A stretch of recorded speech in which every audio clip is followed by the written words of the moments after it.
Kuya Mon, Jollibee tayo. Sagot mo, dali. Oo na, sige. Gutom na rin ako eh. Yay! Mauli sa loob, pangit. Buti nga sa'yo, Momon. Di ba, Momon, dito nagtatrabaho si Jepoy? Oo, Kuya Mon. Kaso baka hindi na tayo kilala nun. Sumikat na yun sa Jollibee content niya. Di ka tignan natin, tas good timein natin. Sige, diyan ka lang. Ako na order. Ano pong order niyo, sir? Bigyan mo kami ng Big Mac tsaka McFlurry. Meron ba? Oo, sir, meron. Ilan po? Tigdalawa. Momon, hindi tayo nakilala. Mga mamaw. Hehe. Kasalukuyang umuorder si Kuya Mon. At di kami nakilala ni Jepoy. Di kasamahan nyo kami. Asarin natin. Ito na po order niyo, sir. Thank you for coming. Salamat.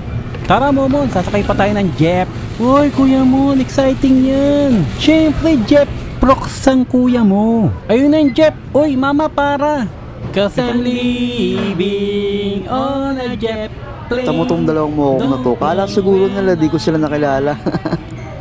Kalalakas mang asar.